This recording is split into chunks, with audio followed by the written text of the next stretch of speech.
હૈદરાબાદની જે લો યુનિવર્સિટીના વિદ્યાર્થીઓએ વિરોધ કરેલો કે સીજેઆઈ દીક્ષાંત સમારોહમાં અતિથિ વિશેષ તરીકે નહીં આવે એવી અમારી વિનંતી છે। આજે એક એવા કેસની વાત કરવી છે જેમાં દેશની પ્રતિષ્ઠિત law university, bar council of India અને સુપ્રીમ કોર્ટ આ ત્રણેય આની અંદર સામેલ છે। વાત એમ બની કે હૈદરાબાદની જે લો યુનિવર્સિટીના વિદ્યાર્થીઓએ વિરોધ કરેલો કે સીજેઆઈ દીક્ષાંત સમારોહમાં અતિથિ વિશેષ તરીકે નહીં આવે એવી અમારી વિનંતી છે।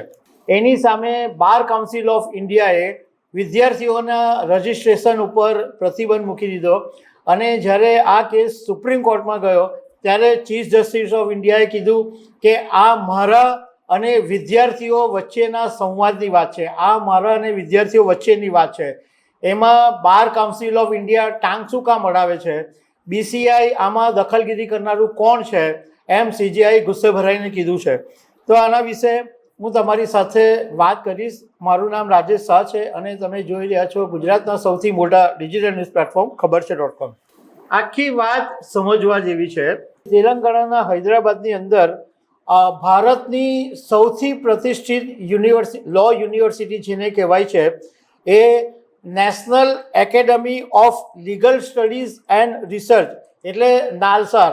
અહીંયા ઘડીથી એવું કહેવાય કે કાયદાના વિદ્યાર્થીઓ જે ભણીને આવે એ બહુ પ્રતિષ્ઠિત વિદ્યાર્થીઓ તરીકે ઓળખાય, એટલે આ યુનિવર્સિટીનું આખા દેશની અંદર એક મોટું નામ છે। હવે આ જે 2026ની જે બેચના વિદ્યાર્થીઓ હતા કે જેમનું હવે ગ્રેજ્યુએશન પૂરું થયું હતું એના માટે યુનિવર્સિટીએ એક દીક્ષાંત સમારોહનું આયોજન કર્યું હતું અને એમાં મુખ્ય અતિથિ વિશેષ તરીકે ચીફ જસ્ટિસ ઓફ ઇન્ડિયા સૂર્યકાંતને આમંત્રણ મોકલવામાં આવ્યું હતું અને એમના આમંત્રણની કન્ફર્મેશન માટે રાહ જોવાઈ રહી હતી। એટલે હજુ દીક્ષાંત સમારોહ ક્યારે થાય એની તારીખ નક્કી નહોતી, એટલે યુનિવર્સિટી રાહ જોતું હતું કે જો સીજીઆઈ કન્ફર્મેશન આપે તો અમે તારીખ નક્કી કરીએ।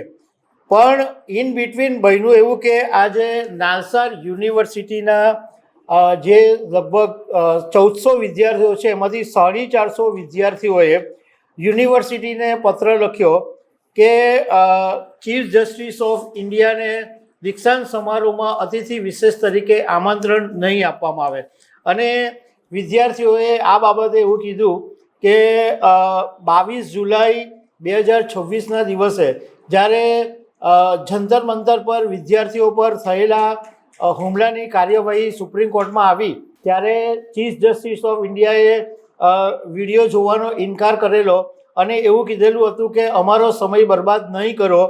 આ ટિપ્પણીથી વિદ્યાર્થીઓ નારાજ હતા અને વિદ્યાર્થીઓએ પત્ર લખ્યો કે અમે આવા વ્યક્તિના હાથે અમારી ડિગ્રી લેવા માંગતા નથી। વિદ્યાર્થીઓએ યુનિવર્સિટીને પત્ર લખ્યો એટલે બાર કાઉન્સિલ ઓફ ઇન્ડિયાએ વચ્ચે દખલગીરી કરી અને તમામ સ્ટેટ બાર કાઉન્સિલને સૂચના આપી કે નાલસારના 2026ની બેચમાંથી જે વિદ્યાર્થીઓ કાયદાની ડિગ્રી મેળવીને બહાર આવશે એમને એનરોલ નહીં કરવા, એટલે એમની સત્તાવાર નોંધણી નહીં કરવી।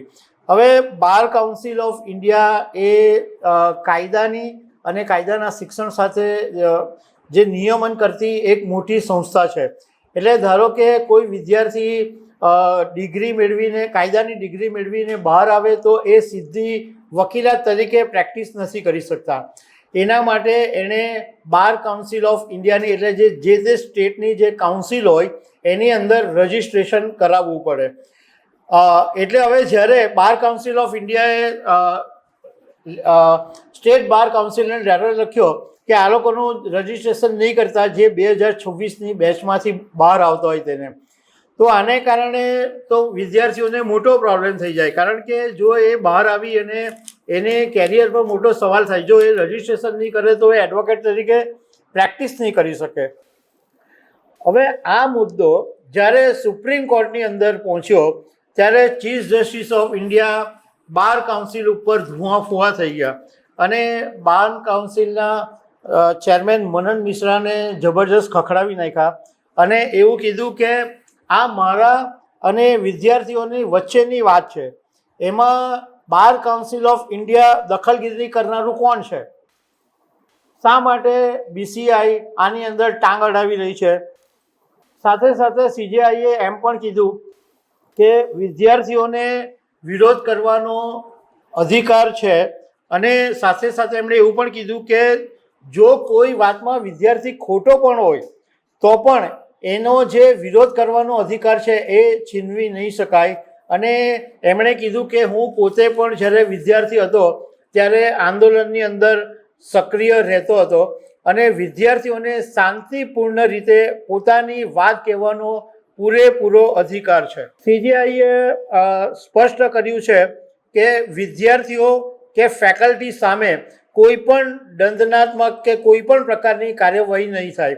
બાર કાઉન્સિલ ઓફ ઇન્ડિયાએ યુનિવર્સિટીને લખેલા લેટરમાં એમ પણ પૂછ્યું હતું કે આમાં કયા કયા વિદ્યાર્થીઓ સામેલ છે, કોણ આગેવાની કરી રહ્યું છે, એ બધી વિગતો આપો, અને કેટલાક ફેકલ્ટીનું ઇન્વોલ્વમેન્ટ હોઈ શકે છે એવી પણ વાત કહેવામાં આવી હતી. એટલે સુપ્રીમ કોર્ટે એવું કીધું કે વિદ્યાર્થી ફેકલ્ટી સામે કોઈની સામે પણ કોઈ પણની સામે કાર્યવાહી નહીં થાય.